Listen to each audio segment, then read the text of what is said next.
A poor girl interrupted a millionaire's lunch and told him something that saved his life. Snow fell silently on Fifth Avenue, coating Manhattan's most prestigious street in a deceptive blanket of pure white. Through the floor-to-ceiling windows of LeBlanc, New York's most exclusive restaurant, James Kelly watched the flakes swirl with detached interest. His aged scotch, worth more than most people's weekly salary, sat untouched before him as he prepared to announce his company's latest billion-dollar acquisition. The sound of commotion at the restaurant's entrance drew his attention. A small figure in tattered clothes had slipped past the maitre d' girl, no more than 8, with frightened eyes and bluish lips, clutching a small box of gum. Melting snow dripped from her threadbare coat onto the imported marble floor, each drop a stark reminder of the world that existed beyond these gilded walls. "Please, sir," she whispered, approaching his table where other executives sat in $1,000 suits. "Would you like to buy some gum? My mother needs medicine." James Kelly, recently named Forbes Businessman of the Year, looked at the child with the same cold calculation he used to evaluate failing companies. With a sharp gesture to security, he spoke 4 words that would unknowingly change his life forever: remove this street trash. As the girl was dragged away, their eyes met for one brief moment. In that frozen second, something ancient and powerful passed between them, a connection neither could understand, but one that would soon shatter both their worlds. Before we get into the story, comment below where in the world you are watching from today. And if you like this story, don't forget to subscribe. The penthouse office on the 87th floor of Kelly Tower stood as a monument to one man's relentless pursuit of power. Floor-to-ceiling windows offered a godlike view of Manhattan, though their occupant rarely spared a glance at the city sprawling beneath him. At 45, James Kelly had everything money could buy, and nothing that truly mattered. The Thompson Heights acquisition papers, Mr. Kelly, his assistant, placed a thick folder on his mahogany desk. "And the board is waiting for your decision on the eviction timeline." James signed without reading. His signature, worth millions, flowed across the page with practiced indifference. Each stroke of his Mont Blanc pen would displace hundreds of families, but such thoughts hadn't troubled his conscience in years. "Schedule it for December 24th, he said, his voice carrying the sharp edge that had become his trademark. "Property values drop if we wait until after the holidays." "But sir, it's Christmas Eve." "Exactly. Media coverage will be minimal." He turned to his computer, dismissal clear in his posture. "That's all." Alone again, James's eyes drifted to the single personal item in his otherwise sterile office, a silver frame, face down on his desk. He hadn't looked at the photograph in years, but he didn't need to. The image was burned into his memory: Isabel, his wife, radiant in her hospital gown, cradling their newborn daughter, both dead within hours of the picture being taken, or so he'd been told. 20 years of ruthless business decisions could be traced back to that day. The young lawyer who'd once dreamed of changing the world had died alongside his family, replaced by a man who understood that emotion was weakness, and weakness was unforgivable in the world of high finance. His empire had been built on this philosophy. Kelly Development was known for acquiring struggling properties, evicting residents, and transforming neighborhoods into luxury developments. Critics called him a modern-day robber baron. Forbes called him a visionary.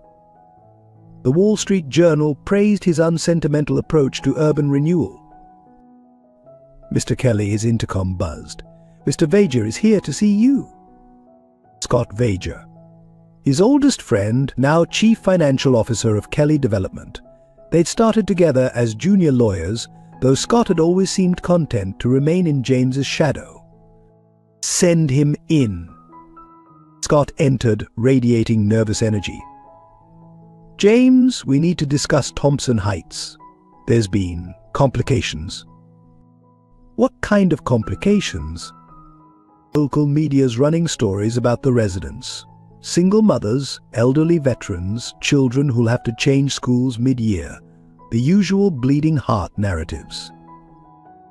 James's jaw tightened. Handle it. There's more. One of the residents, she's been asking questions about the past. About Isabel. The temperature in the room seemed to drop. James lifted the silver frame, finally looking at the photograph. Isabel's smile, frozen in time. The tiny bundle in her arms, face barely visible. The happiness that had slipped through his fingers. Who? A woman named Evelyn. She's raising a young daughter alone. Claims she has information about what really happened at the hospital that night. James replaced the frame, face down once more. Buy her off. Everyone has a price. She's refusing to meet. But her daughter Scott hesitated. She sells gum around the financial district. Small girl, about 8 years old. Something stirred in James's memory. A child in the restaurant, desperate eyes, blue lips from the cold. Find out everything about them, he ordered. And Scott? Keep this quiet. The last thing we need is someone digging into ancient history. After Scott left, James poured himself a scotch, watching snow begin to fall over the city. He'd buried the past deep, built his empire on its grave. Nothing could be allowed to threaten that. Not some poverty-stricken woman. Not a child selling gum. Not even the ghost of Isabel, whose eyes seemed to follow him from the face-down photograph, silently judging what he'd become. The intercom buzzed again. Sir? The contractors for Thompson Heights need your final approval on the demolition schedule. James took another sip of scotch, letting the familiar burn steel his resolve. Tell them to proceed as planned, and double the security presence for the evictions. I want it done quickly and quietly. Outside his window, the snow fell harder, coating the city in white. Somewhere out there, a mother and daughter were asking dangerous questions about the past. James Kelly had built his empire by burying such threats. This would be no different. But as night fell over Manhattan, the face-down photograph seemed to mock him, a silent witness to how far he'd fallen from the man he'd once hoped to be.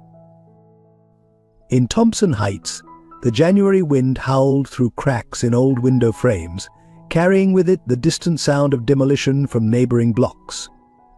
Evelyn Martinez sat at their small kitchen table, carefully counting out pills from her nearly empty bottle of medication.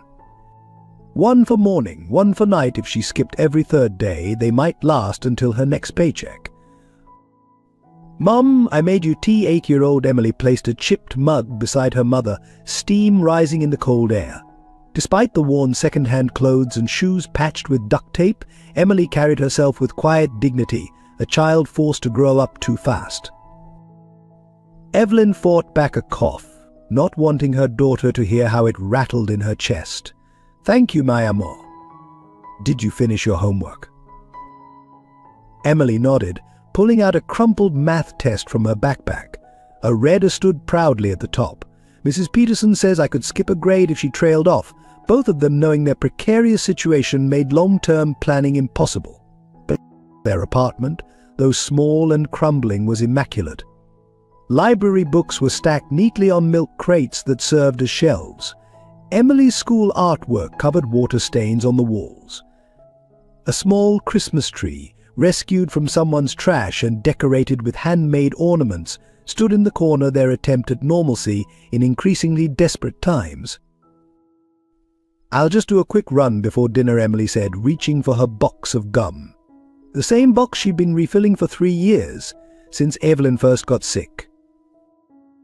My cielo, it's getting dark. Evelyn's protest was cut short by another coughing fit. The business people leave their offices late. They have more money than Emily's practiced smile couldn't quite hide her worry. Maybe I'll make enough for your medicine this time. Evelyn watched helplessly as her daughter bundled up in layers of worn clothing. Each day, the guilt ate at her a little more. A mother should provide for her child, not the other way around. But since losing her second job when the factory closed and with her illness getting worse. Be careful, my amor. Stay where there are lights and people. Emily nodded, wrapping her mother's old scarf around her face. "I'll be back before dinner. Don't forget to take your medicine." Outside, Thompson Heights was a maze of condemned buildings and construction sites. What had once been a close-knit community was being slowly devoured by luxury development projects. Every week, more families disappeared, some to shelters, some to overcrowded relatives' homes, some simply vanishing into the city's shadows. Emily walked quickly, keeping to well-lit streets. Her regular route took her past gleaming office buildings where warmth spilled out through revolving doors.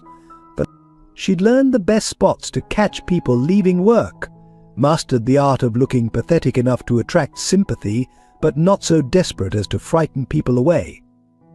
Evening, Emily Officer Martinez, no relation, called from his patrol car.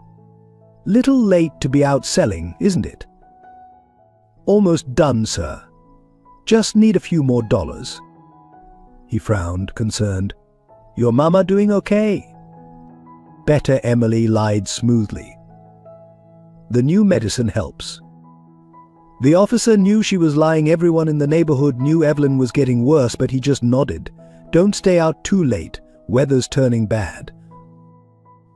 Emily continued her rounds, carefully counting her earnings. $6.75. Not even close to enough. Her mother's medication cost nearly $200 per refill, even with the clinic's sliding scale. As she walked, Emily passed the construction site that had once been her school playground. Soon, according to the giant billboard, it would be the Kelly Residence's luxury living in historic Thompson Heights. The same company was buying their building next. They had until Christmas Eve to leave, though no one knew where they would go. A gust of wind nearly knocked her over, sending a Kelly development brochure skittering past. Emily caught a glimpse of the company's CEO, a stern-faced man in an expensive suit, the same man who'd had her thrown out of the restaurant earlier that day. The memory still burned. She'd been desperate enough to try the fancy restaurant, hoping the wealthy diners might be feeling generous.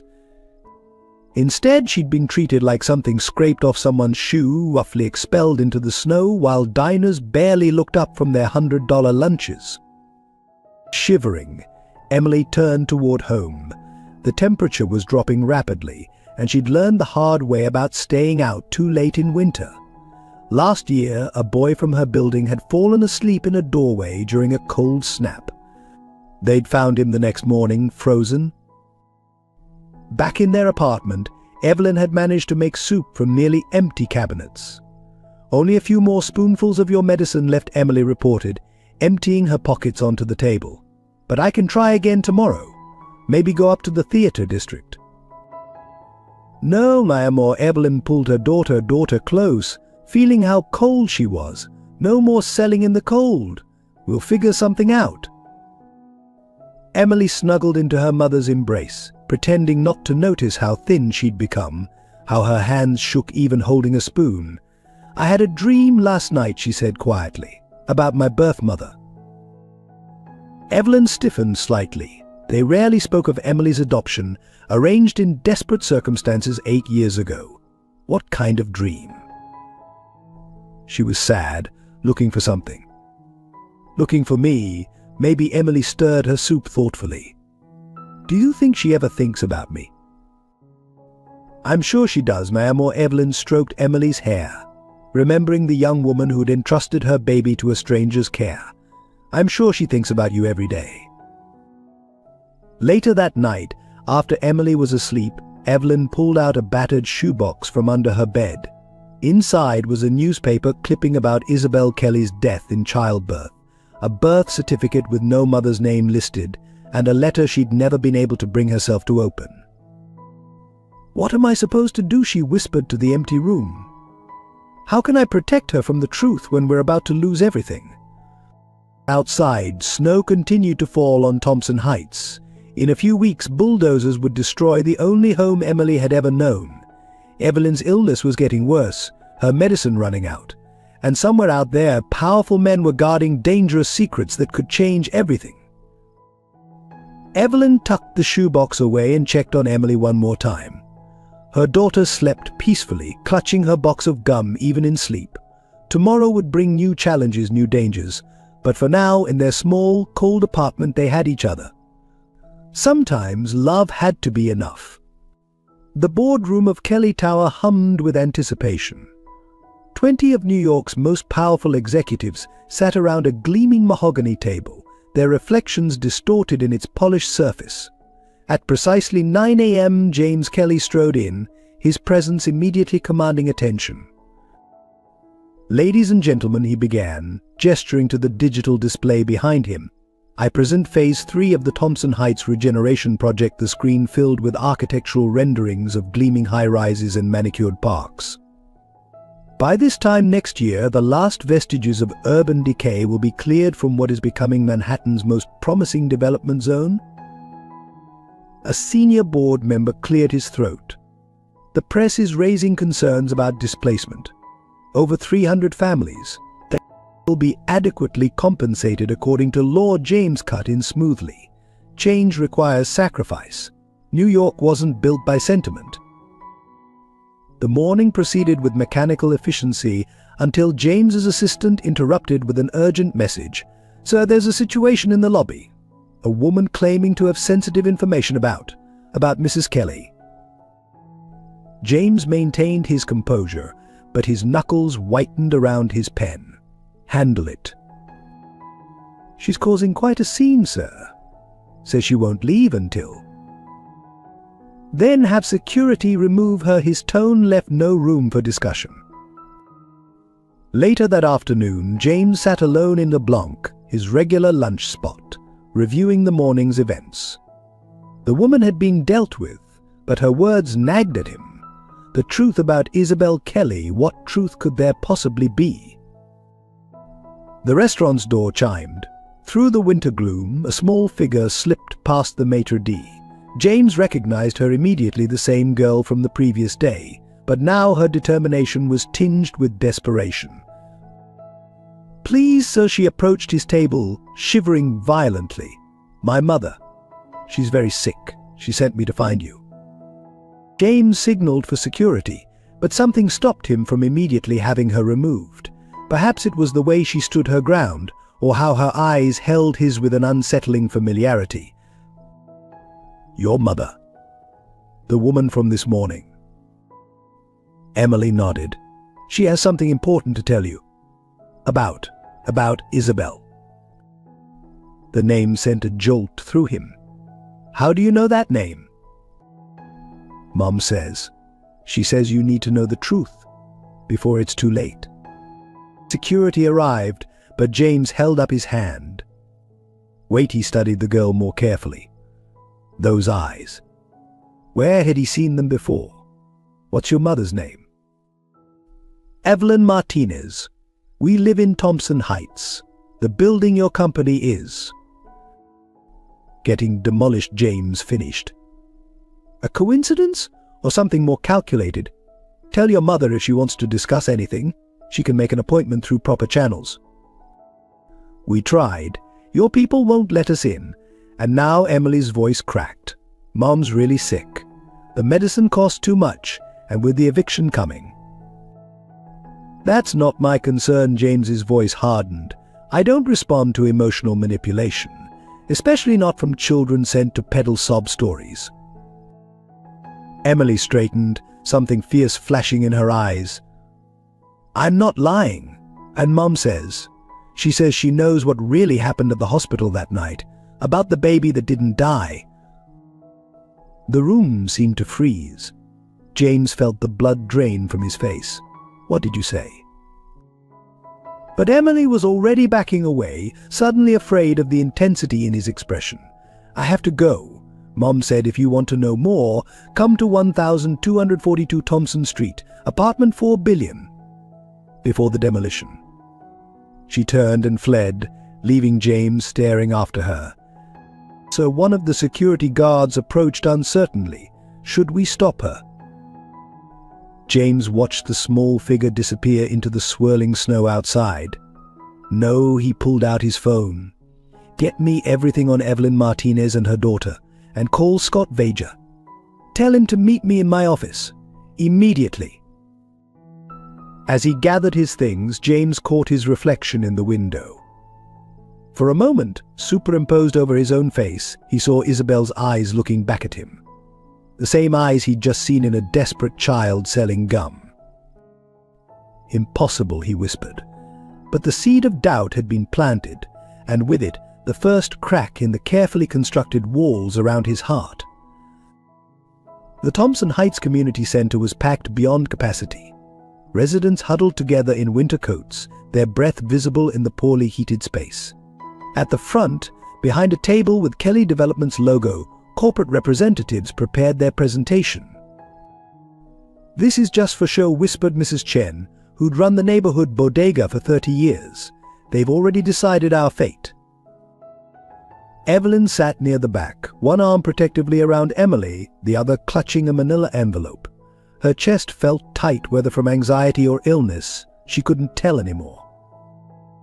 Scott Vager stepped up to the microphone, his designer suit a stark contrast to the audience's worn clothing.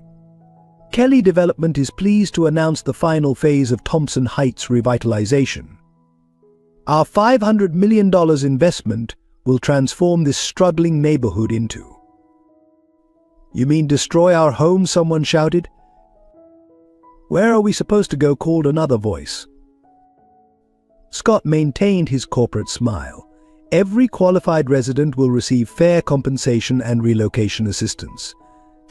Qualified meaning what demanded Pastor Rodriguez standing. "Half my congregation doesn't have formal leases.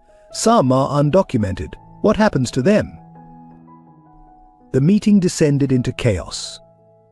Security guards moved closer to the corporate table. Outside, protesters' chants grew louder. "Housing is a human right. Thompson Heights stands up to fight." Emily tugged her mother's sleeve. "Mom, look!" Through the community center's windows, they could see James Kelly himself stepping out of a black SUV. The crowd parted as he entered, his presence commanding silence. "I'll be direct," he addressed the room. "This neighborhood's transformation is inevitable. Progress cannot be stopped by sentiment or nostalgia." "Progress?" Evelyn stood suddenly, her voice carrying clearly. "Is that what you call making families homeless at Christmas?" James's eyes found her in the crowd. Recognition flickered across his face. "Ms. Martinez," he acknowledged coolly. "I understand you've been persistent in trying to reach me." "Because you need to hear the truth." She took a step forward, swaying slightly. "About what Scott Vager did. About Isabel. About your daughter." The room went deathly quiet. Scott's face drained of color. "Mom," Emily whispered urgently, "your medicine." But Evelyn continued, her voice growing stronger. 8 years ago, at Metropolitan Hospital." She never finished. Her legs buckled, and she collapsed. The manila envelopes scattered papers across the floor as Emily screamed, "Mom." Chaos erupted anew. Someone called an ambulance.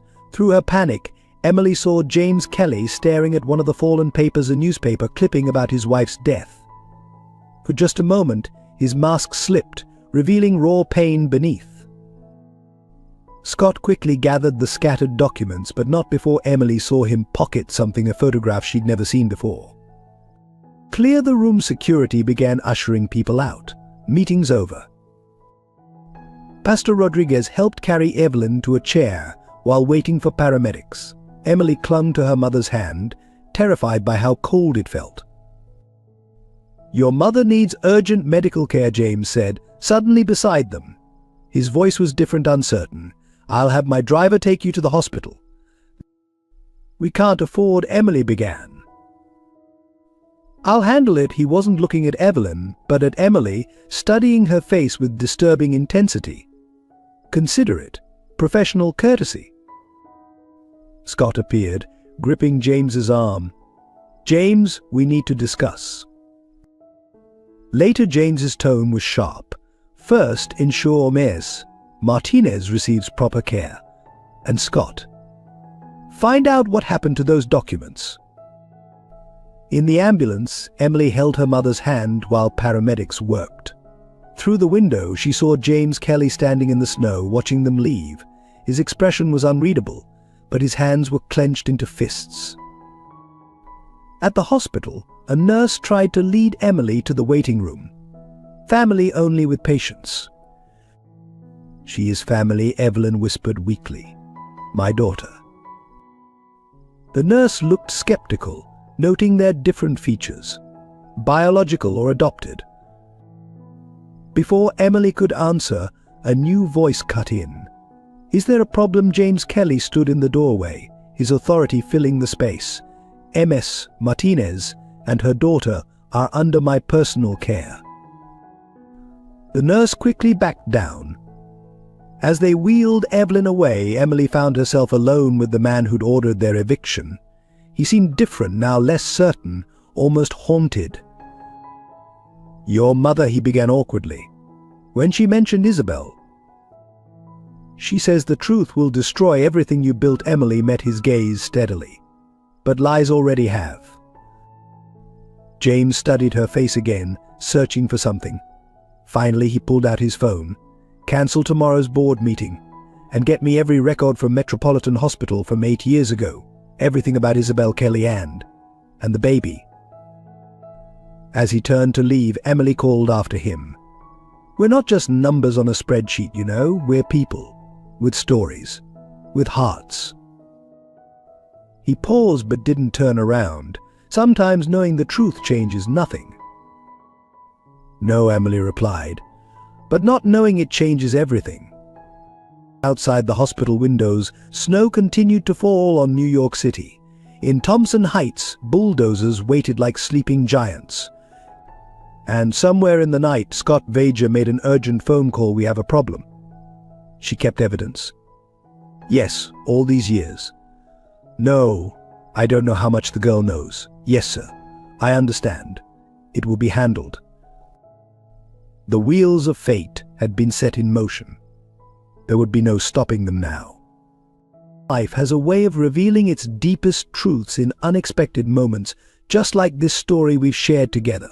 If you felt touched by James and Emily's journey, join our storytelling family by hitting subscribe. Let's explore more tales of redemption, love, and second chances together in this space. The private wing of Mount Sinai Hospital hummed with expensive silence. James sat in his leather chair, watching Evelyn Martinez's monitors beep steadily. She hadn't regained consciousness since her collapse, but her condition had stabilized. Money still bought the best medical care in New York. "Mr. Kelly," a nurse appeared with a stack of folders. "The records you requested from Metropolitan Hospital archives." James waited until he was alone before opening the first file. His hands trembled slightly. He hadn't reviewed these documents since that night 8 years ago. Isabel's medical records, birth complications, the death certificate, and then something was wrong. He read through the files again, his corporate training catching inconsistencies. Timestamps didn't align. Signatures varied. Small discrepancies that he'd been too grief-stricken to notice before. His phone buzzed. "Scott."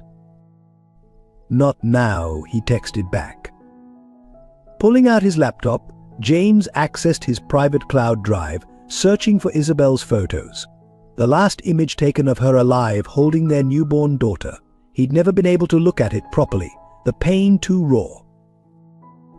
But now he forced himself to study every detail.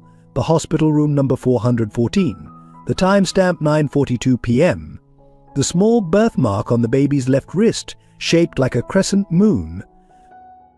His eyes snapped to Emily, asleep in a chair beside her mother's bed.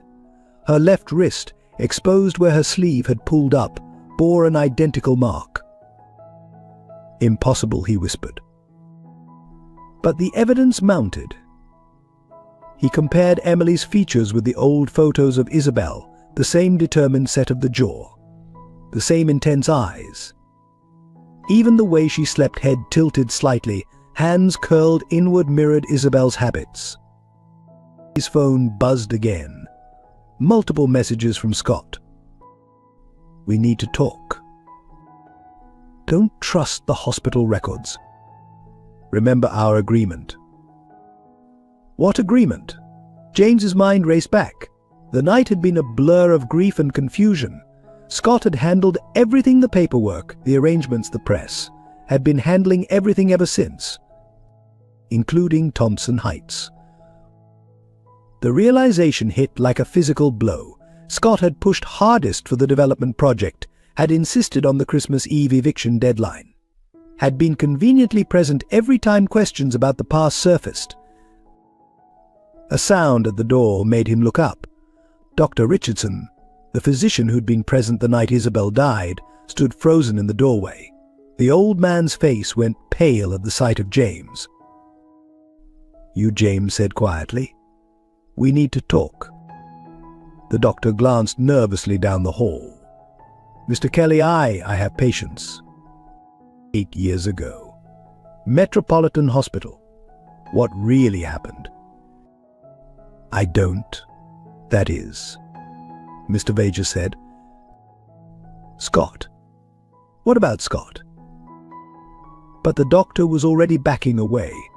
"I can't. They threatened my family. I'm sorry." He turned to flee, only to collide with a nurse bringing Evelyn's evening medication. The impact sent him stumbling. As James moved to help, something fell from the doctor's coat, an envelope, thick with cash. Their eyes met. In that moment, 8 years of carefully constructed lies began to crumble. "Security," the doctor shouted suddenly.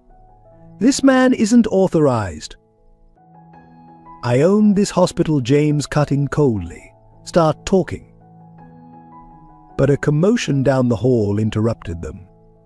Scott Vager strode toward them, flanked by 2 men who definitely weren't hospital security. James, Scott called, too cheerfully. "Let's discuss this in private."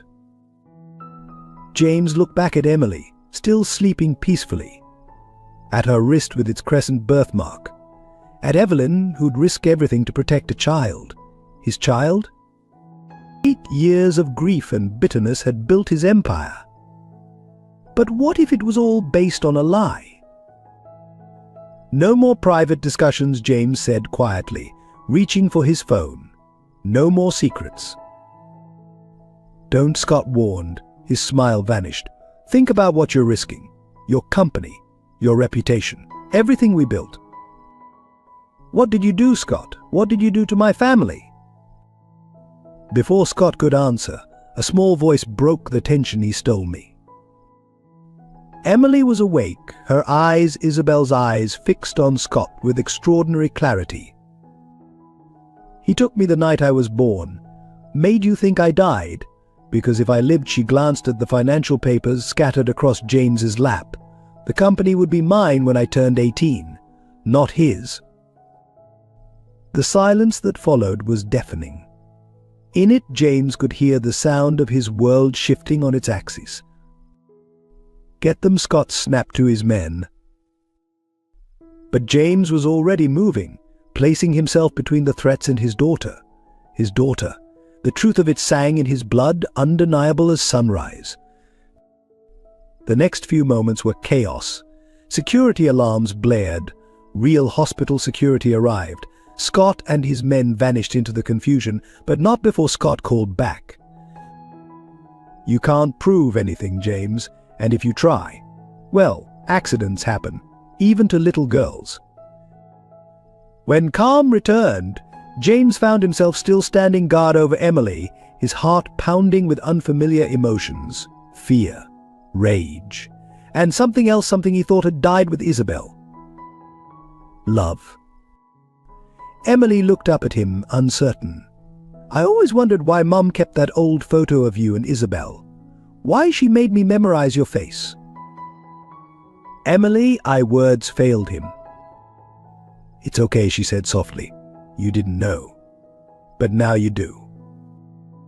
Behind them, Evelyn stirred, her eyes fluttering open. The truth was out, but the danger was just beginning. Scott wouldn't give up his prize easily, and James. James had to decide what mattered more, the empire he'd built on lies or the daughter he'd lost to them. In the winter night outside, snow fell on a city of shadows and secrets.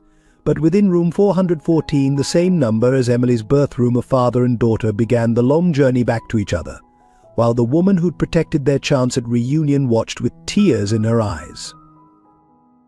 The price of redemption would be high, but as James Kelly finally held his daughter's hand, he knew some things were worth any cost. Thompson Heights erupted into chaos the next morning. Police barricades went up at dawn, and demolition crews moved in despite the bitter cold. News vans lined the streets, their reporters battling the wind to deliver live updates on the Christmas eviction crisis. This is Sandra Chen for Channel 7 News, live from Thompson Heights, where Kelly Development's controversial eviction plan has sparked protests. Behind me, community members are forming human chains to prevent. A commotion interrupted her broadcast as Scott Vager's convoy of black SUVs pushed through the crowd. He emerged, flanked by private security, his usual corporate polish showing signs of strain. "Mr. Vager, what's your response to allegations of illegal eviction practices?" "Kelly Development follows all legal requirements," Scott snapped. "No further comments."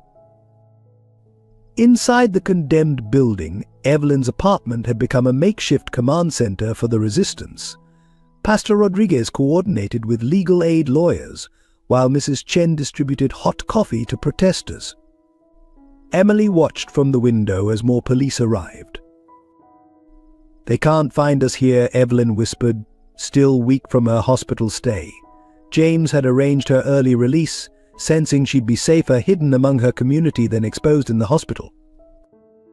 "He'll look here first," Emily replied, meaning Scott.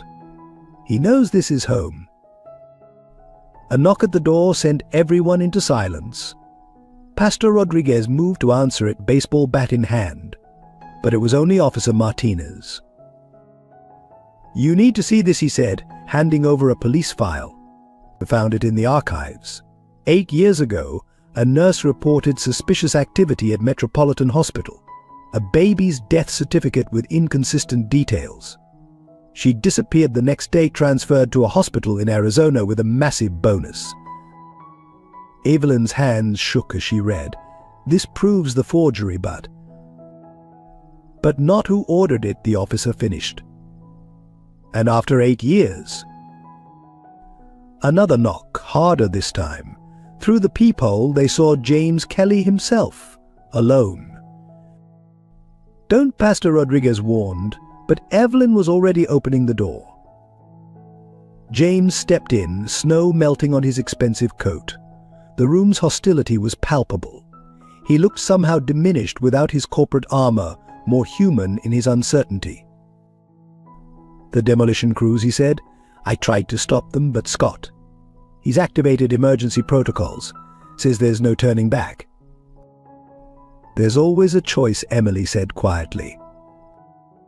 James looked at his daughter, the word still unfamiliar in his mind, and something cracked in his expression. "I've made so many wrong choices." "Choices that made you rich," someone muttered. "Rich, but empty," James acknowledged. "I thought. I believed Isabel and the baby Emily were dead. Scott handled everything. The paperwork, the funeral arrangements. Even suggested I focus on work to handle the grief. And I let him, because living with the pain was too hard." While he slowly took control of everything, Evelyn added, "Building your empire with money that should have been Emily's inheritance." The crash from outside made them jump. The demolition had begun on the neighboring building. "We have proof now," Officer Martinez said.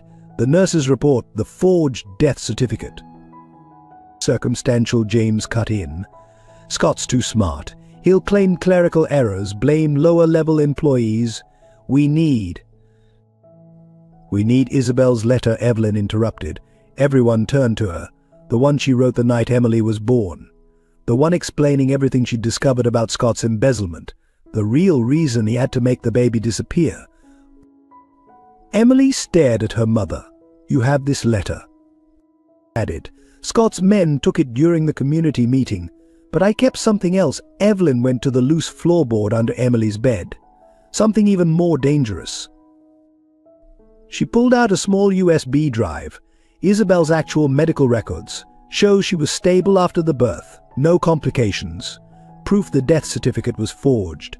I was a nurse's aide that night. I saw what they did. Isabel knew too much, so she couldn't finish. James staggered slightly. They killed her? Scott, my best friend. And would have killed Emily too if I hadn't. Evelyn's voice broke. I'm so sorry, I should have told you sooner, but they threatened Emily's life if I ever. The building shook with another demolition blast. Through the window, they could see Scott directing operations, orchestrating the destruction of evidence along with Holmes. He's getting desperate, James said, which makes him dangerous. We need to. The door burst open. Private security flooded in, weapons drawn. Scott followed, smiling his corporate smile. Well, he said pleasantly, isn't this cozy? The happy family reunion, his eyes fixed on the USB drive in Evelyn's hand. I'll take that. It's over, Scott. James stepped forward. I know the truth. Truth? The truth is you're a fool, James. Always were. Too blinded by grief to see opportunities. Too weak to do what needed to be done. He gestured to his men. Take them all. The accident will be tragic, an entire floor collapsing during unauthorized entry of a condemned building. You won't get away with this, Emily said, her voice strong despite her fear. Scott's smile widened. But I already have, for 8 years. And really, who will miss a few poverty-stricken squatters? Progress demands sacrifice, isn't that right, James? Isn't that right, James? Isn't that what we always said? The words hit James like physical blows. His own philosophy turned against him. He looked at Emily, at Evelyn, who'd sacrificed everything to protect his child, at the community he'd condemned with his greed. Outside, the demolition crews moved closer. The walls trembled with each impact, and in room 4 billion, surrounded by guns and greed and desperate courage, the moment of truth arrived. The price of redemption would be heavy, but as James Kelly finally took a stand, not as a CEO, but as a father, he knew some debts had to be paid, no matter the cost. The New York Times headline screamed across morning editions, Christmas eviction controversy, Kelly development faces human rights investigation. Below, smaller headlines competed for attention, missing hospital records raise questions, corporate titans passed under scrutiny. Thompson Heights residents stand ground against demolition. In her glass-walled office at Channel 7, Sandra Chen reviewed footage from the previous day's confrontation. The scene played out again, protesters linking arms in the snow, demolition equipment looming like prehistoric beasts. Scott Vager's smug face as he dismissed questions about suspicious deaths. Run it again, she told her editor. Focus on Vager's expression when I mentioned Isabel Kelly. The footage zoomed in. The flicker of panic, quickly masked by corporate confidence. 8 years I've covered business news, Sandra murmured. Something never sat right about Isabel Kelly's death. A healthy woman dying suddenly after childbirth. And now this, she gestured to property records spread across her desk. Every major Kelly development project has Scott Vager's fingerprints all over it, always pushing for maximum displacement, minimum compensation. Her phone buzzed a text from an unknown number, Metropolitan Hospital. Archives. Look for nurse Sarah Collins, 2016, she knew. Meanwhile, in the mahogany paneled boardroom of Kelly Development, chaos reigned. Board members argued over emergency measures as stock prices plummeted. Where is James? Demanded Harrison Wells, head of the investment division. This crisis needs immediate. Mr. Kelly is indisposed, Scott interrupted smoothly. As acting CEO, I assure you. Acting CEO Victoria Chang, the longest-serving board member, raised an elegant eyebrow. When was this decided? James is unwell. The stress of recent events.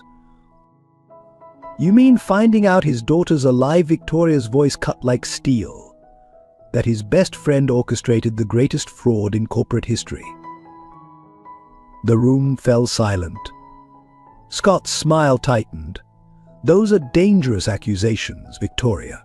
But are they? Tell me, Scott, why did you push so hard for the Thompson Heights demolition? What evidence are you trying to bury? Before Scott could respond, his phone buzzed. A message from his private security team: target location secured, awaiting orders. This meeting is adjourned, Scott announced. And Victoria, remember, your retirement package depends on company stability. Tragic. How many elderly people lose everything to? Cognitive decline. Across town, in the shabby office of the Community Herald, veteran reporter Mike Rodriguez, Pastor Rodriguez's brother, pieced together a different angle. His wall displayed 8 years of suspicious patterns: community leaders who opposed Kelly development mysteriously discredited, small businesses bankrupted by selective code enforcement, evidence vanishing from public records. His latest source was a former Kelly development security guard. Vager kept private files on everyone. Blackmail insurance, he called it. But the real dirt? Hidden in Thompson Heights. Something about the old hospital wing. Mike's research was interrupted by commotion outside. Through his window, he saw a familiar figure being escorted by police. Dr. Richardson, trying to shield his face from photographers. Dr. Mike called out, "Is it true you falsified Isabel Kelly's death certificate?" The old man's shoulders sagged. "They threatened my grandchildren," he whispered. "But God help me, I can't carry this sin anymore." In her private hospital room, Victoria Chang reviewed old board minutes on her tablet, her sharp mind connecting patterns. As Kelly Development's first female board member, she'd noticed things her male colleagues missed. The way Scott manipulated James's grief, the suspicious timing of key property acquisitions, the missing trust fund documents. Mrs. Chang, a nurse, entered with medication. Mr. Vager sent a gift basket. She gestured to elaborate flowers. Victoria's eyes narrowed. "Remove them. And call my lawyer. It's time to correct an old mistake." At the 15th Precinct, Officer Martinez studied cold case files. 8 years of suspicious incidents around Kelly development projects. A pattern emerged: witnesses relocated, evidence misplaced, investigations stalled by pressure from above. His captain appeared in the doorway. "Leave it alone, Martinez. Orders from downtown." "Sir, there's a child's life at stake." "And your pension? Your daughter's college fund? Don't be a hero." The officer stared at a photo on his desk, his daughter at Emily's age. "Sometimes being a hero isn't a choice, sir." In their safe house, a forgotten church basement, Evelyn watched Emily sleep while James paced nearby. The businessman's expensive suit was crumpled, his face haunted. "She has Isabel's laugh," Evelyn said softly. "The first time I heard it, my heart nearly stopped. I knew keeping her was dangerous, but... Why didn't you come forward sooner?" Scott had evidence planted. "Made it look like I kidnapped her for ransom. One word from me and Emily would have ended up in foster care. Or worse, she met James's eyes. Could you have protected her then, when you couldn't even save Isabel?" The truth hit him like physical blows. His wealth, his power, all useless when it mattered most. "I failed them both." "No," Evelyn said firmly, "you were a victim too. But now you have a choice." James's phone buzzed. A message from Scott: final offer. Walk away. Keep your wealth. Or lose everything, including her. Through the basement window, they could see Thompson Heights. Demolition crews waited like patient predators. News vans circled. And somewhere in the gathering darkness, Scott Vager prepared his endgame. The pieces were in motion. The truth was emerging from 8 years of shadows. But truth alone wasn't enough, not against money and power and ruthless determination. In the end, it would come down to choices and sacrifices. The church basement was dark and cold, but for Emily it felt safer than their apartment had in weeks. She watched her two worlds collide as James and Evelyn huddled over documents scattered across a folding table, their breath visible in the winter air. "The original trust documents," James muttered, studying yellowed papers. Isabel changed everything just before he couldn't finish the sentence. Emily wouldn't just inherit money. She'd get controlling interest in the company at 18. Which made her a threat, Evelyn added, suppressing a cough. The hospital stay had weakened her, but her eyes remained fierce. Scott's entire empire built on stolen inheritance. Emily pretended to sleep on her makeshift cot, but she absorbed every word. 8 years of questions finally finding answers. Why Evelyn jumped at shadows, why they moved so often, why her mother made her memorize escape routes and emergency contacts. She studied James covertly. The famous businessman looked different now, his corporate mask cracking to reveal something raw and human beneath. His hands shook slightly as he touched old photos of Isabel. "I remember her smile," Emily said suddenly, making both adults turn. "Not really remember, but in dreams, she used to sing." James's breath caught. "Blackbird," he whispered. "Her favorite Beatles song." "She sang it the night Emily was born," Evelyn added softly. Right before she stopped, pain flickering across her face. "Tell me," James demanded. "I need to know everything."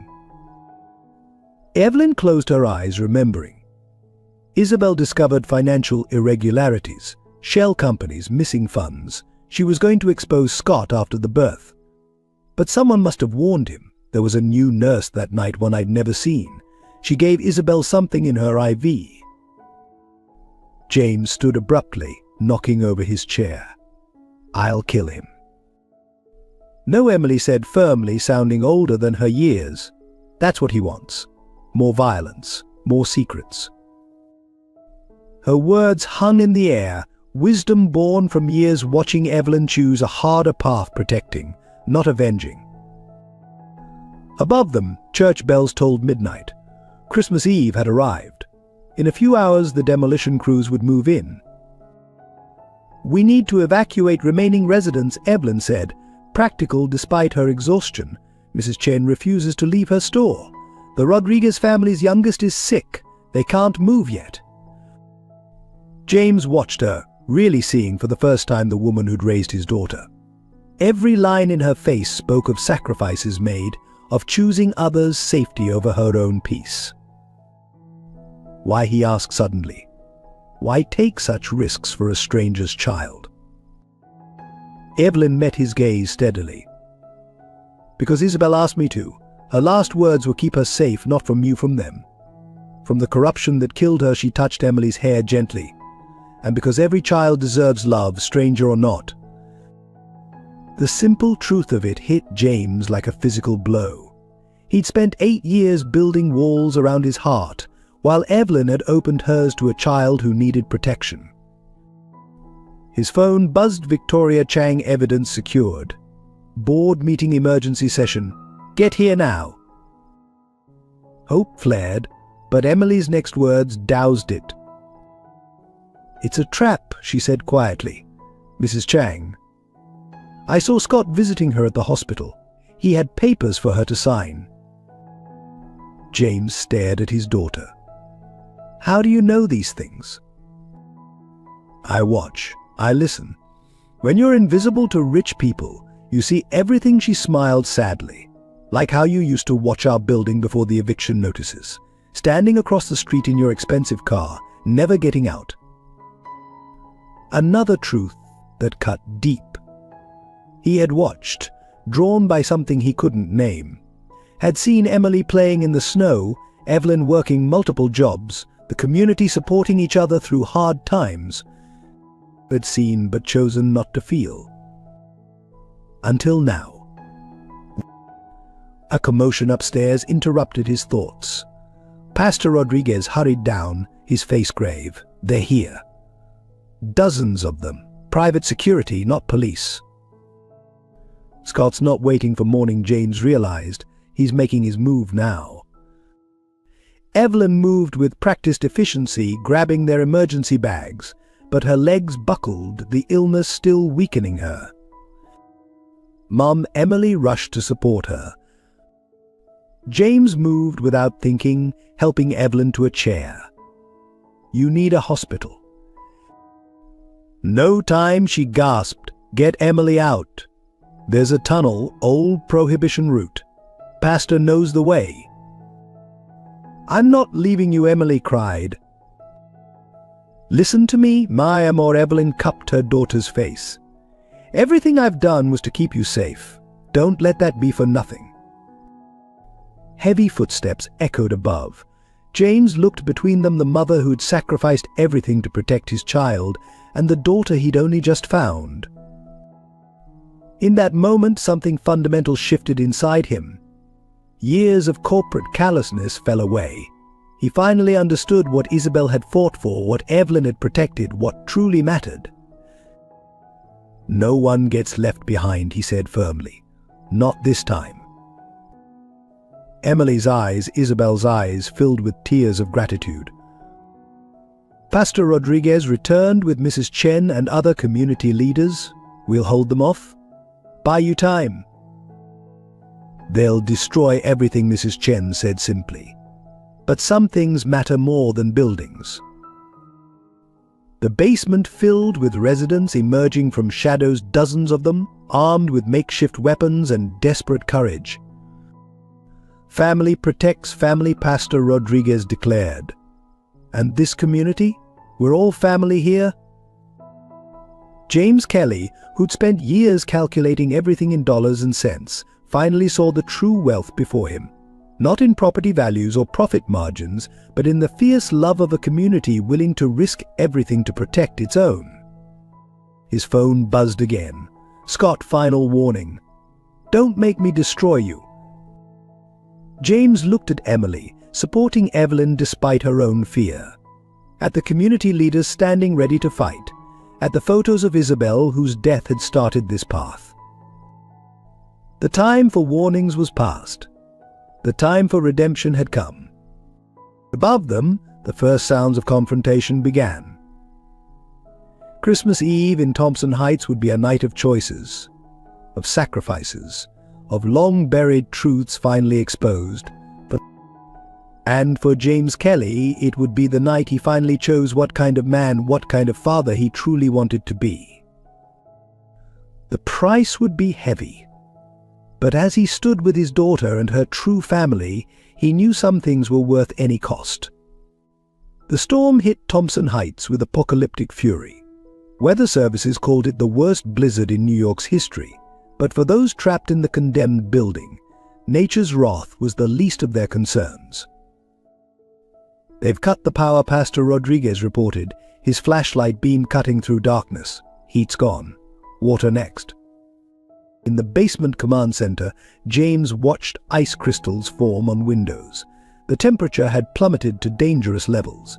Around him, the remaining residents huddled in donated blankets, mostly elderly and families with children who had nowhere else to go. "How long can we last?" he asked Evelyn, who was organizing their dwindling medical supplies. Without heat, she glanced at Mrs. Chen's granddaughter, asleep and feverish, at her own deteriorating condition. "Hours, maybe. The children and elderly will suffer first." Emily appeared from her lookout position. More trucks arriving. Not just security demolition crews, they're setting up floodlights. James checked his phone. No signal. Scott had been thorough, cutting them off from the outside world. The last news reports had been ominous roads closed, emergency services overwhelmed by the storm. The perfect cover for whatever Scott had planned. Mum Emily's voice cracked. "You're bleeding?" Evelyn quickly wiped her mouth but couldn't hide the red stain. The cold was accelerating her illness. "I'm fine, my amor. Just a coughing fit doubled her over." James caught her before she fell. Up close, he could see how fragile she'd become, how much strength it took just to stay upright.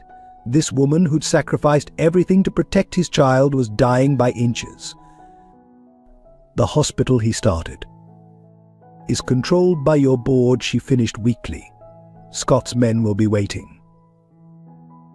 A crash from above made them all jump. The demolition had begun, methodically weakening the building's structure. They're going to bury us, Mrs. Chen said quietly. Make it look like an accident. Poor people in condemned building ignored evacuation orders. No, James's voice was steel. I won't let that happen. What can you do? Someone challenged. Your money's frozen, your power's gone. You're just another trapped rat now. The words stung because they were true. James Kelly, who'd once commanded an empire, couldn't even save a sick woman and a group of children from freezing to death. Emily's small hand slipped into his. But he's not alone. The simple gesture broke something in him. Years of corporate armor cracked, revealing the father he should have been, the man Isabel had loved. Listen to me, he addressed the room. I know you have no reason to trust me. I'm the one who signed your eviction notices, who valued profit over people, who forgot that buildings are more than assets, they're homes, families, dreams. He looked at Emily, at Evelyn struggling to breathe. I forgot a lot of things, but I remember now, and I swear if you stand with me I will spend the rest of my life making this right. Silence met his words. Then Pastor Rodriguez stepped forward. Pretty speech, but what's your actual plan? Before James could answer, his phone suddenly buzzed. One bar of signal, fighting through the storm. A message from Sandra Chen, evidence secured. Full expose ready. Give the word. Hope flared. But Emily's next words froze his blood. Someone's coming down the stairs. They killed the flashlights. In the darkness, footsteps approached multiple sets, moving with purpose. Get behind me, James whispered to Emily. No, she whispered back. Together. The basement door opened. Flashlight beams swept the room, and Scott Vager's voice cut through the darkness. Really, James? Hiding in a basement with rats? How far the mighty have fallen? The lights found them, James and Emily standing together, Evelyn supported by Pastor Rodriguez, residents forming a protective circle around their most vulnerable. Scott stepped into view, flanked by security. His expensive coat was dusted with snow, his corporate smile fixed in place. I'm here to save you all, he announced magnanimously. Emergency evacuation. The building's unsafe. Transport waiting outside. To where James demanded. Somewhere quiet, where we can discuss terms. Terms, James laughed bitterly. You killed Isabel, stole my daughter, built an empire on lies. What possible terms could there be? The terms that keep Emily alive. Scott's smile vanished. Did you think I'd let her destroy everything I've built? Let you play happy families while my legacy crumbles? The temperature seemed to drop further. Outside, demolition equipment rumbled closer. You have 10 minutes, Scott continued pleasantly. Come quietly, and everyone here gets generous relocation packages. Resist, he gestured at the walls. Well, buildings this old. Collapse happens. You're insane, James breathed. No, I'm pragmatic. Like you taught me to be. Scott surveyed the room. 10 minutes, James. Choose wisely. He turned to leave, then paused. Oh, and Evelyn. That cough sounds terrible. Shame about the hospital being overwhelmed tonight. All those storm victims. The threat hung in the air like frost. When Scott's footsteps faded, panic erupted. Parents clutched children. Mrs. Chen began praying in Mandarin. But Emily's voice cut through the chaos, the tunnel. Everyone turned to her. The Prohibition Tunnel, she continued. It leads to the old hospital wing, where it happened, where the evidence is. What evidence? James asked. The real reason we never left Thompson Heights. Emily looked at Evelyn. Show him, Mom. Evelyn pulled out an old key ring. Isabel gave these to me. Said if anything happened, I should protect what's in locker 242. The hospital morgue, James whispered.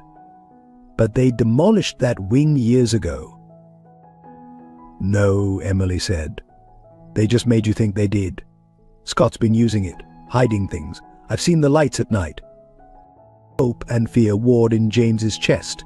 Proof of Scott's crimes waited in the darkness, but reaching it meant risking everything. He looked at his daughter, standing brave despite her fear. At Evelyn, fighting for breath. At the families watching him, waiting to see if he'd abandon them again. The building shook as demolition equipment moved closer. The storm howled. They had minutes to decide. Stay and freeze, run and be hunted, or fight back and risk everything. The old Prohibition Tunnel was a nightmare of ice and darkness. James led the way, supporting Evelyn while Emily guided them using her intimate knowledge of the underground passage. Behind them, the remaining residents followed in tense silence, carrying their youngest and oldest. Wait, Emily whispered. Listen. Above, demolition equipment rumbled. The tunnel ceiling shed decades-old dust. They'll bring it all down on us, Mrs. Chen murmured. No, James said. Scott wants what's in that locker. He won't risk destroying it. They reached a junction where the tunnel split. Ancient brick walls glistened with ice. Left, Emily said confidently. The morgue corridor. How do you know these tunnels so well? James asked. I explored them when Mom was too sick to work. Found all the old hospital access points. That's how she hesitated. That's how I first saw you months ago. Coming to secret meetings with Scott in the old wing. Another truth that cut deep. While he'd been plotting developments in shadows, his own daughter had been watching, surviving, learning the secrets of the world that had stolen her birthright. The tunnel widened into a larger space. Emergency lights cast sickly shadows on abandoned medical equipment, and there, along one wall, rows of old morgue lockers. 242, Evelyn gasped, fighting for breath. Upper right corner. James found it. The key shook in his hands. Well, isn't this cozy? They spun. Scott stood in a connecting doorway, flanked by armed men. More guards blocked other exits. I must admit, he continued conversationally, I'm impressed. Didn't think you had it in you anymore, James. Actually getting your hands dirty, choosing sentiment over business. It's over, Scott. James stepped forward. Whatever's in this locker. We'll never see the light of day. Scott's pleasant mask slipped. 8 years I've protected you from the truth. Carried the burden while you played grieving widower. Built your empire while you wallowed in self-pity. Protected me. You killed my wife. Isabel was weak, like you've become. She would have destroyed everything with her bleeding heart ethics and corporate responsibility. Scott spat the words. The company needed a different direction, needed strength. So you murdered her, stole my daughter, all for money.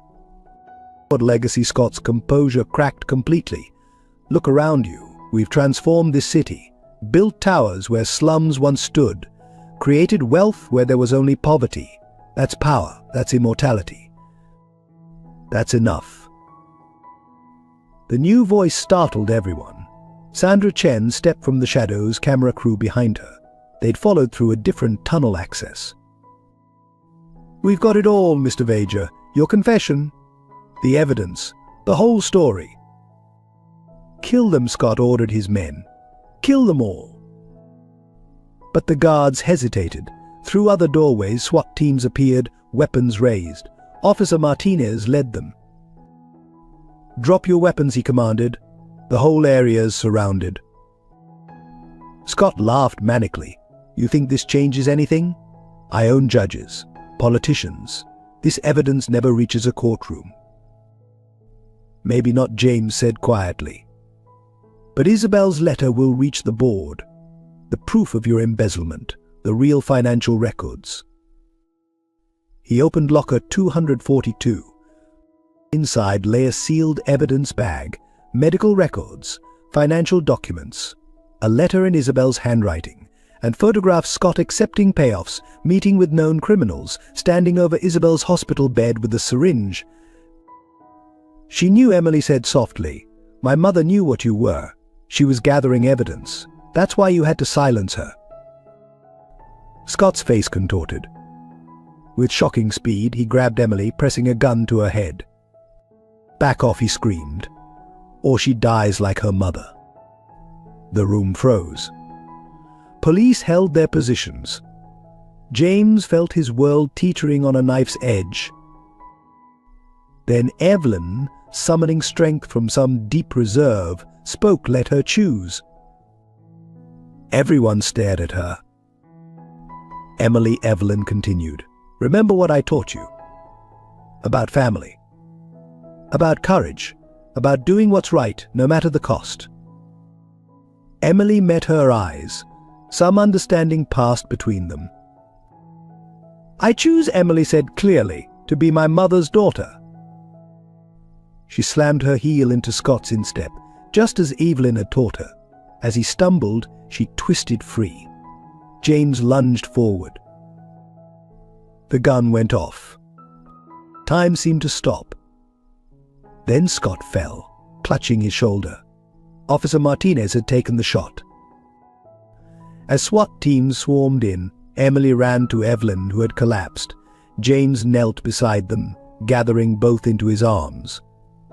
Stay with us, he pleaded. Please, we need you. Evelyn smiled weakly. You have each other now. That's what matters. No, Emily said fiercely. We need both our parents, all of us. She looked at James, who understood suddenly what she meant. Family wasn't just blood, it was choice, love, sacrifice. Medics, he shouted. She needs help. As paramedics rushed in, Sandra Chen was already broadcasting breaking news from Thompson Heights, where a shocking conspiracy has been uncovered. Scott, being handcuffed, screamed threats and promises of revenge. But James focused only on his family. Emily, brave and strong like both her mothers, and Evelyn, who had sacrificed everything to protect not just a child, but the truth itself. Outside, the storm began to ease. Dawn was breaking over New York City, and in the old hospital morgue, surrounded by proof of past crimes and promises of future justice, a broken family began to heal. The price of redemption had been high, but as James held his daughter while paramedics worked to save the woman who had raised her, he knew some prices were worth paying. Some truths worth fighting for. Some families worth any sacrifice to protect. Life has a way of weaving extraordinary tales through ordinary moments. Like James and Emily's story, sometimes the deepest truths emerge from the darkest winters of our lives. If their journey of redemption, sacrifice, and unconditional love has touched your heart, we invite you to join our storytelling family. By subscribing, you'll be part of a community that celebrates these powerful human experiences. Together, we'll explore more stories that remind us what truly matters, not the empires we build, but the lives we touch and the love we choose to give. Until next time, keep believing in second chances. The emergency room at Mount Sinai Hospital pulsed with controlled chaos. Outside, the storm had paralyzed much of Manhattan, but inside a more personal tempest was unfolding. BP dropping, a nurse called out. O2 stats falling. Evelyn lay pale and still on the trauma bed, machines beeping urgent warnings. The bullet meant for Emily had grazed her during the chaos, but it was the advanced pneumonia that was killing her, months of cold and deprivation finally taking their toll. Emily pressed against the observation window, her breath fogging the glass. Please, Mom, please fight. James stood behind her, his own heart breaking twice, once for his daughter's pain, and once for the realization of how much Evelyn had sacrificed while he lived in luxury. Mr. Kelly, Dr. Patel approached with a grave expression. A word. In the hallway, the doctor's words fell like hammer blows: advanced respiratory failure, systemic infection, months of untreated illness. James interrupted. Whatever it takes, best specialists, experimental treatments. Mr. Kelly, Dr. Patel said gently, this isn't about money anymore. The damage, she's been pushing herself far too long, fighting to stay alive, to protect. To protect my daughter, the truth burned like acid, while I did nothing. Back in the waiting room, more cruel realities awaited. Detective Rivera wanted statements. Child Services had questions about Emily's custody. And on the TV, the full scope of the tragedy was unfolding. Breaking news: Kelly development scandal widens. Multiple bodies discovered in abandoned hospital wing. Sources suggest victims were witnesses to corporate crimes dating back years. Emily watched the broadcast, her young face aged by understanding. How many, she asked quietly. How many people did he kill to keep his secret? James couldn't answer. The evidence from locker 242 had opened a Pandora's box of horrors. Not just Isabel's murder, but others, whistleblowers, journalists, anyone who'd threatened to expose the truth. Sir, his assistant approached cautiously. The board is meeting in emergency session. The company's stock. Let it burn, James said flatly. But it wasn't that simple. As his lawyers explained in harsh whispers, thousands of jobs were at stake. Pension funds, development projects across the city. The dominoes were falling, and each one represented lives that would be devastated. Your father built this company, Victoria Chang reminded him. She'd been cleared of involvement, but the guilt of her silence weighed heavily. Are you really willing to let it collapse? James looked at Emily, still pressed against the window, watching doctors fight for Evelyn's life. My father built a company. Scott built an empire of blood. What kind of legacy is that? The night deepened. Emily finally succumbed to exhaustion, curled in an uncomfortable waiting room chair. James draped his coat over her, noticing how small she looked. Just a child, carrying the weight of so many adult sins. But a soft sound made him turn. Through the window, he saw Evelyn's eyes flutter open. Emily, she whispered when he reached her side. Sleeping. She's safe. Everyone's safe now. Evelyn managed a weak smile. The evidence. Being processed. Scott's facing multiple murder charges. The company he swallowed hard. Everything's coming apart. Good, her voice was fading. Truth. Has a price. Isabel knew. Worth paying. Stay with us, James pleaded. Emily needs you. I need you. We can be a family. Already Evelyn's eyes drifted to Emily's sleeping form. Loved her. Like my own. Because she is. Love doesn't need blood. Her monitors began to wail. No, James grabbed her hand. Please, I don't know how to do this. How to be a father. How to make things right. Just love her, truth, and love. Rest follows. The medical team rushed in, but Evelyn's next words stopped them. Promise me. Protect them all. Not just Emily, all the children, all the families. I promise, James whispered. She smiled one last time, peace settling over her features. Then my job is done. Isabel would be proud. The monitor's keening turned continuous. Emily woke to the sound, somehow knowing. Her scream would haunt James forever. Mom. No, please, Mom. James caught her as she tried to run in, holding her as she fought and sobbed, holding his daughter as she lost her second mother to the machinery of greed and power. Outside, the storm raged on. In the hospital hallway, more revelations awaited evidence of larger conspiracies, more lives destroyed by corporate avarice. The price of truth was being counted in broken bodies and shattered lives. But in that moment, none of it mattered. There was only a father holding his daughter, both grieving a woman whose greatest crime had been loving a child enough to die protecting her. The tragedy wasn't just Evelyn's death. It was the system that had made such sacrifices necessary. The world that valued profit over people, power over truth. As dawn broke over a changed New York, James Kelly finally understood the full price of redemption, and knew with bitter certainty that they weren't finished paying it yet. The city buried Evelyn Martinez on Christmas Day. The storm had passed, leaving behind a pristine blanket of snow that seemed to mock their grief. Despite Kelly Development's collapse dominating headlines, hundreds came to the small church in Thompson Heights. Families who'd found shelter in her tiny apartment, children she'd tutored, lives she'd touched with quiet grace. Emily stood between James and Pastor Rodriguez, her black dress a stark contrast to the white snow. She hadn't spoken since the hospital, her silence more devastating than any tears.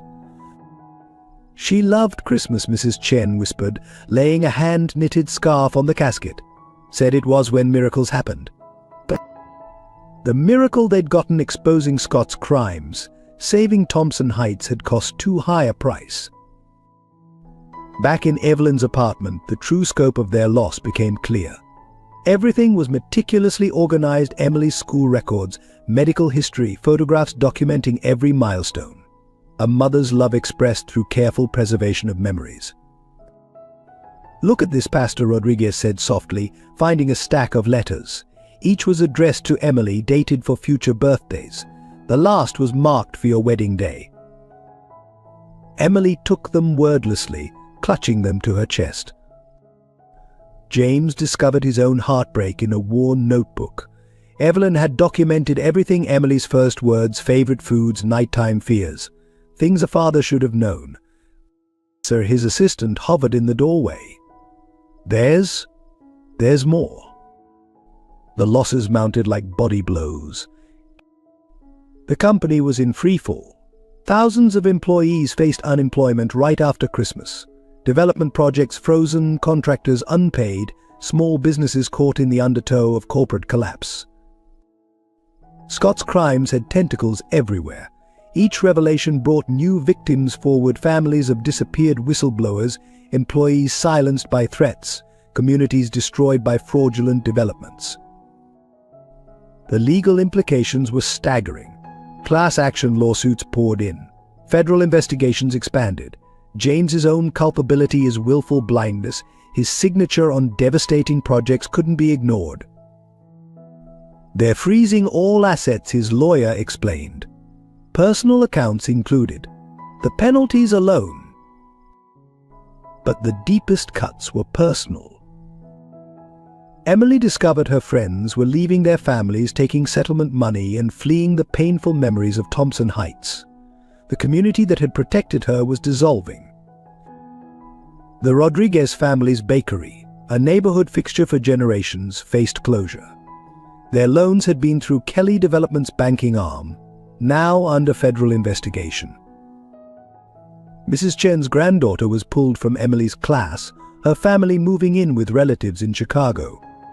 "Too many ghosts here," Mrs. Chen explained, tears in her eyes. Even the church wasn't spared. Their mortgage had been quietly bought by one of Scott's shell companies years ago. Now it was tangled in asset seizure proceedings. At night, in the hollow silence of his penthouse, James watched Emily sleep fitfully on his imported sofa.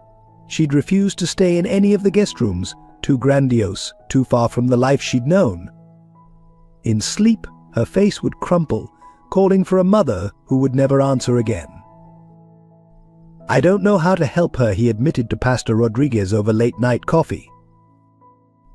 "None of us do," the pastor replied. "She's lost more than a mother. She's lost her whole world, the community that raised her, the life she knew. Because of me." my company, my blindness. Yes, the pastor said simply, but also because of love. Evelyn's love for Emily, the community's love for its children, even your love finally awakening. Love has a cost, Mr. Kelly, sometimes a terrible one. Outside his window, Thompson Heights glittered with Christmas lights, perhaps for the last time. Many families, despite the halted demolition, were leaving. The neighborhood's heart had died with Evelyn. Emily appeared in her pajamas, looking small and lost. I had a dream, she whispered, about Mom. Both of them, they were together, watching us. James gathered her close, feeling her tears soak his shirt. Isabel would have loved her, he said softly. Evelyn. They were alike in all the ways that mattered. Brave, principled, willing to die for the truth. Does it ever stop hurting? No, he answered honestly. But we honor their sacrifice by how we live, by the choices we make now. Emily pulled away slightly, studying his face. What are you going to do? It was the question that haunted him. His empire was crumbling, but its fall was crushing innocent lives. His wealth could help rebuild, but federal agents had frozen everything. His influence could protect some jobs, but his reputation was destroyed. The losses seemed endless, rippling outward like waves from a stone thrown in still water. Each revelation brought new pain, new victims, new consequences. But looking at his daughter, strong despite her grief, wise beyond her years, James finally understood what Evelyn and Isabel had died protecting. Not just Emily, but the truth itself. The belief that justice mattered more than profit, that love was worth any sacrifice. The price was devastating. But as father and daughter held each other in the Christmas night, they knew their losses were just beginning. The federal courthouse buzzed with tension on the morning Scott Vager's trial began. January's bitter cold had turned to freezing rain, but crowds still gathered, former employees, displaced families, media crews sensing history in the making. Inside, Emily sat between James and Sandra Chen, watching her father's former best friend being led in chains to the defendant's box. Scott looked smaller somehow, his corporate armor stripped away, leaving only a hollow man facing the consequences of his choices. All rise, the bailiff called. But before proceedings could begin, Scott's lawyer stood. Your Honor, my client wishes to make a statement. The prosecutor objected, but Scott was already speaking, his voice carrying the practiced charm that had once commanded boardrooms. I acted alone. James Kelly knew nothing. The murders, the fraud, the cover-ups, all my initiative. I accept full responsibility. A murmur ran through the courtroom. James tensed, recognizing the manipulation. Scott was offering himself as a sacrifice, one last attempt to protect the corporate structure he'd built. But Emily stood suddenly, her clear voice cutting through the whispers. Let me tell you about my mother. All eyes turned to her. The judge, surprised, nodded for her to continue. Not Isabel Kelly, though Scott murdered her too. I mean Evelyn Martinez, who died protecting me from the truth. Or maybe she died protecting me with the truth. I'm still learning the difference. She pulled out a USB drive, not the one from the hospital, but another Evelyn had hidden years ago. Mom kept records of everything. Every late-night meeting she overheard while cleaning offices, every document she secretly copied, every phone call she recorded when corporate executives thought no one was listening. Sandra Chen's camera crew leaned forward. This was new evidence, unknown even to the prosecutors. My mother Isabel discovered the first frauds. But Evelyn? She documented 8 years of crimes, not just Scott's, the whole system. Board members taking bribes, politicians accepting payoffs, judges investing in shell companies. Scott's facade cracked. She was just a cleaning woman. Who would believe? She was my mother. Emily cut him off. And she was smart enough to protect everything with timestamps, verification codes, blockchain receipts. All those tech seminars she took at the community center. She was learning to build an unbreakable chain of evidence. James stared at his daughter in awe. Even now, Evelyn was teaching him about courage. The evidence was devastating. Video footage from hidden cameras, recorded conversations, financial records showing money flowing through countless shell companies, a web of corruption that entangled half of New York's power structure. But the most damning revelation came from an unexpected source. Victoria Chang rose from her seat in the gallery. "I have something to add."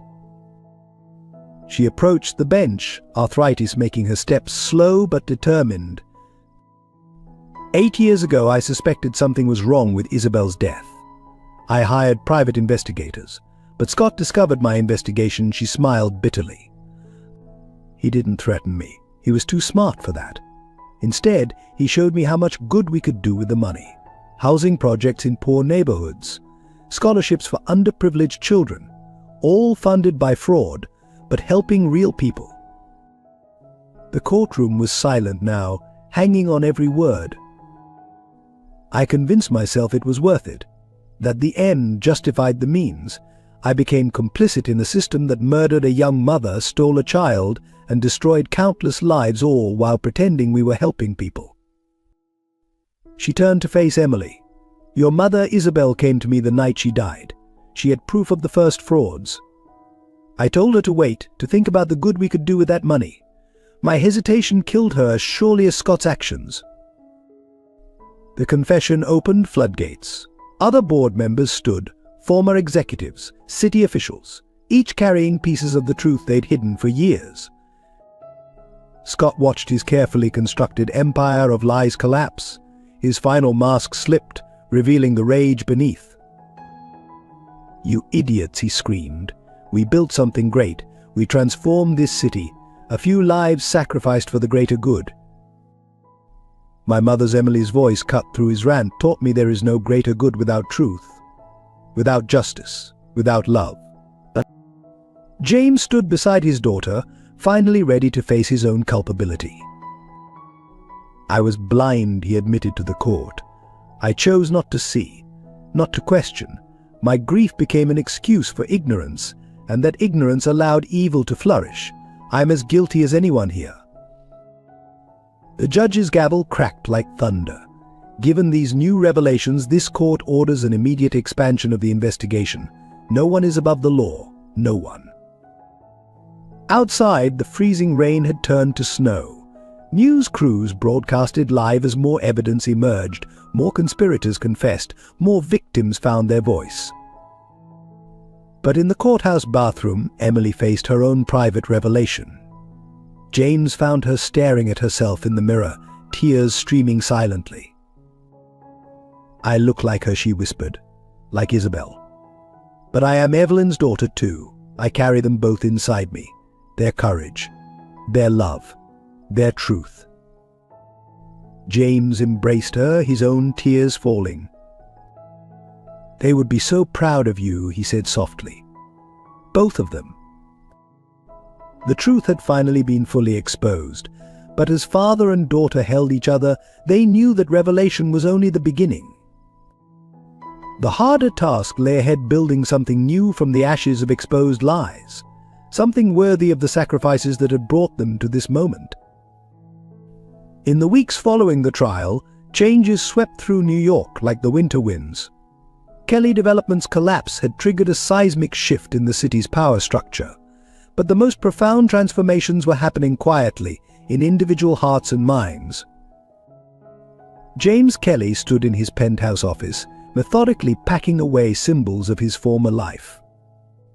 Each item carried memories now tainted by understanding deal-signing pens that had authorized evictions, awards for developments that had destroyed communities, photographs with people now facing indictment. "Need help?" Emily asked from the doorway. She'd been staying with him but hadn't yet called it home.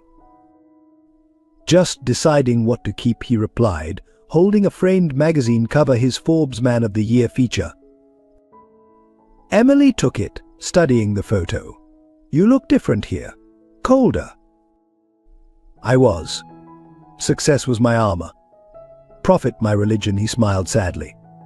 "Your mothers would have hated that version of me. But they'd be proud of who you're becoming." The simple truth in her words touched something deep inside him. James Kelly, who once measured everything in dollars and cents, was learning to calculate value differently. It showed in small ways at first. He attended every Thompson Heights community meeting, not to speak but to listen.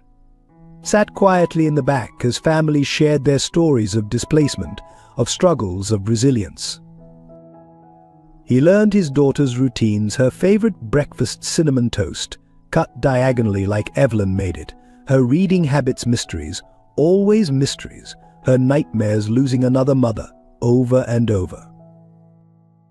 He visited Evelyn's grave daily, sometimes with Emily, sometimes alone, brought fresh flowers and sat talking to both his daughters' mothers about his struggles to be worthy of their sacrifice. But the biggest changes came in his actions. When federal agents finished their asset seizure, James voluntarily surrendered everything else. His personal accounts, properties, investments all liquidated to create a restitution fund for victims of corporate fraud. "You don't have to do this," his lawyers protested. "The law doesn't require." "The law didn't require Evelyn to protect my daughter, he cut them off. Some obligations go beyond legal requirements." The penthouse was sold. James and Emily moved into a modest apartment in Thompson Heights, close to her school and the community that had become their extended family. Emily watched her father transform with a wisdom beyond her years. She saw him learning to cook simple meals, struggling with laundry, discovering the complexity of ordinary life. The corporate titan became simply a father, and in that simplicity found a deeper purpose. The community's transformation matched his own. Mrs. Chen's bodega became a neighborhood council center where displaced families could find resources and support. James often worked the evening shift, learning every resident's name and story. Pastor Rodriguez's church, freed from debt by the restitution fund, expanded its community programs. Emily started a youth group for children dealing with loss, sharing Evelyn's lessons about courage and truth. The abandoned hospital wing scene of so much tragedy was converted into a free medical clinic. James insisted on naming it after both Isabel and Evelyn, two mothers who died protecting more than just their child. But perhaps the most profound change was in how the story itself transformed. Sandra Chen's documentary series, The Price of Truth, became a catalyst for national discussion about corporate responsibility and human cost. Emily's testimony, describing how two mothers died protecting her, and justice, moved millions. Former Kelly development executives, facing their own reckonings, started coming forward with similar stories from other cities. A movement began demanding transparency and accountability in urban development. Victoria Chang, in her final years, established a whistleblower protection foundation so no one else dies for telling the truth. The transformation reached even into the justice system. Judges who had taken bribes resigned. Politicians who had enabled corruption faced recalls. The city began healing from decades of institutional rot. One evening, James found Emily in Evelyn's old apartment, now a community center reading room. She was showing younger children how to use the computers Evelyn had dreamed of providing. "Mum always said knowledge is power," she explained to her rapt audience. "But she also said power is nothing without compassion." James watched his daughter Isabel's determination shining through Evelyn's teachings and saw the future taking shape. Not in gleaming towers or profit margins, but in small acts of kindness, in truth spoken to power, in love passed from one generation to the next. That night, walking home through Thompson Heights, father and daughter stopped at the small memorial garden planted in Evelyn's honor. "Do you think they know Emily?" asked softly. "Mom and Isabel, do they know how much has changed?" James looked at his daughter, this miracle who had inherited the best of both her mothers, and felt the weight of transformation in his own heart. "They know," he said. "They see it in every life we touch, every truth we protect, every bit of love we put back into the world." The winter stars shone above Thompson Heights, witnessing the quiet revolution of hearts transformed by truth, by loss, by love. The price had been devastating, but the change it brought was beyond measure. In the end, that was the greatest transformation of all, learning that true value couldn't be calculated in dollars, only in lives touched and truth protected and love freely given. Just as Evelyn and Isabel had taught them, in their different ways all along. Spring came early to Thompson Heights. Green shoots pushed through soil where demolition equipment had once threatened destruction. The neighborhood, like its people, was healing and transforming. On a bright March morning, the community gathered in the newly renovated plaza outside the Isabel and Evelyn Memorial Clinic. The occasion was both an ending and a beginning. Scott Vager and his co-conspirators had been sentenced the day before. Despite his final attempts at manipulation, the evidence had been overwhelming. Multiple life terms, no possibility of parole. Justice, cold and clean as winter rain.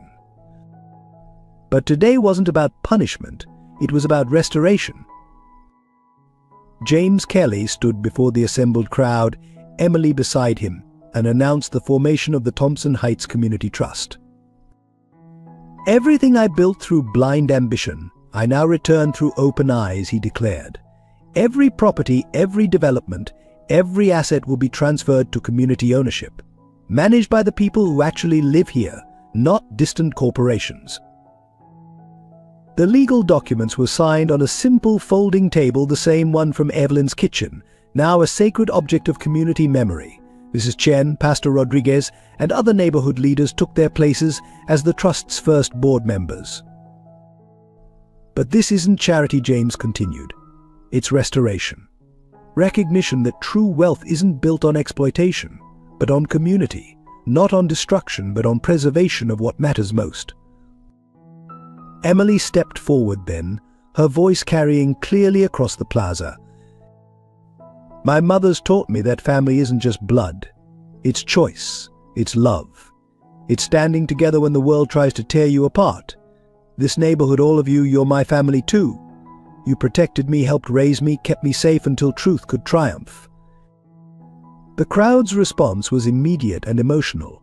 People who had lost homes, jobs, loved ones to corporate greed found themselves receiving keys to permanently affordable housing.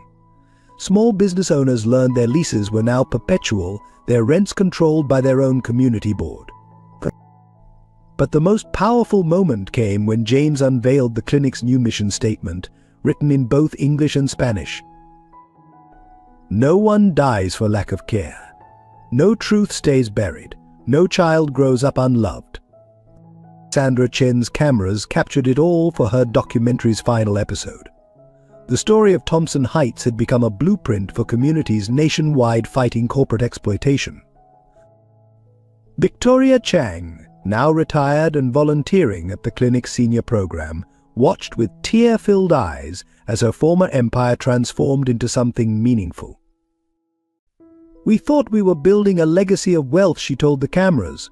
"But these people, Evelyn, Isabel, Emily, they taught us that true legacy is measured in lives touched, truths protected, love freely given." The ceremony concluded with a tree planting. 2 saplings, a cherry tree for Isabel, a maple for Evelyn, their branches destined to grow together, providing shade for future generations. As the crowd dispersed, Emily knelt between the small trees, placing her mother's photographs at their bases. "They would have loved this," she said softly. "Both of them, seeing justice done, but with healing, not just punishment." James joined her, noticing how spring sunlight caught his daughter's face, highlighting features from both her mother's, Isabel's determination, Evelyn's compassion. "The hardest part," he admitted, "wasn't losing my wealth. It was realizing how much I'd already lost through blindness. Years I could have known you, watched you grow, learned from Evelyn's example. But you're learning now, Emily smiled. That's what Mom, both of them would have wanted. Growth, change, redemption. Officer Martinez approached, carrying files. More evidence had been discovered, more conspirators identified. The work of justice continued. But looking at the growing trees, at the clinic serving all regardless of ability to pay, at the community rising stronger from its trials, they knew the most important work was already bearing fruit. The price of redemption had been high. But as father and daughter left the plaza hand in hand, passing neighbors who now owned their own homes, children playing safely in rebuilt parks, elderly residents receiving care in the clinic named for their mothers, they knew every cost had been worth paying.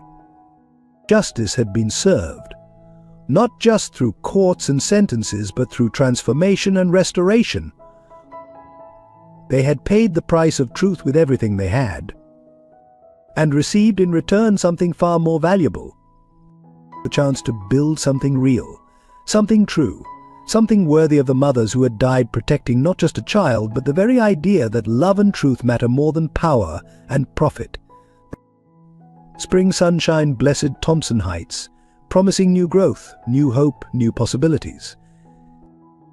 Just as Isabel and Evelyn would have wanted. Just as their daughter was helping create. One truth, one life, one act of love at a time. 1 year later, snow fell gently on Thompson Heights. But unlike the bitter storms of the past, this winter brought a different kind of magic to the transformed neighborhood. The community center, once Evelyn's modest apartment, buzzed with activity as children gathered for the first annual Isabel and Evelyn Memorial Scholarship announcements. Emily, now 11, stood at the podium with quiet confidence. My mother's believed education was the key to breaking cycles of poverty, she began. Today we honor their legacy by ensuring no child's dreams are limited by their circumstances. James watched from the back, his heart full. Gone were the expensive suits and corporate trappings. He wore a simple sweater Mrs. Chen had knitted him, his hands rough from community garden work.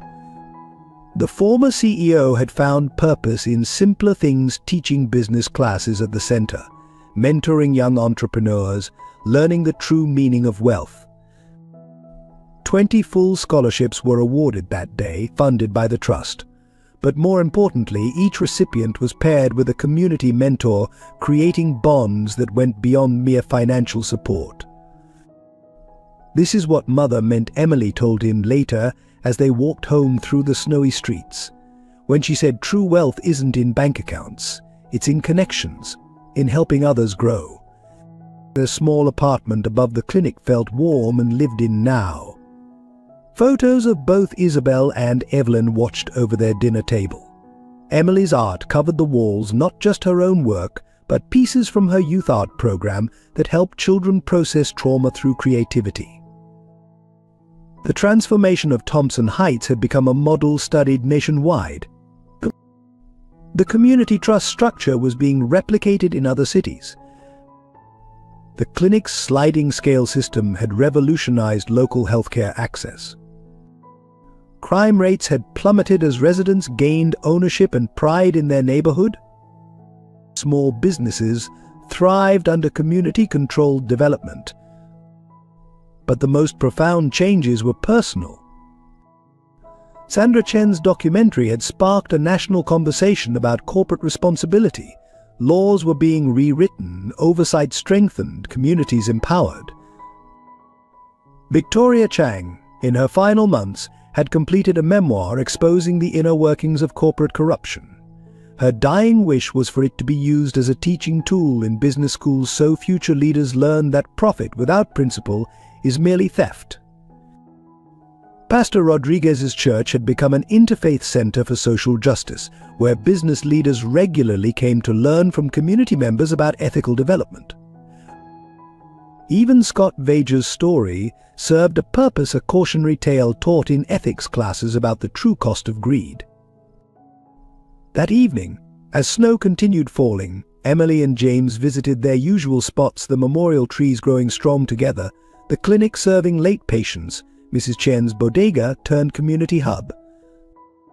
"Do you still miss them?" James asked softly. "Every day," Emily replied. "But I see them everywhere.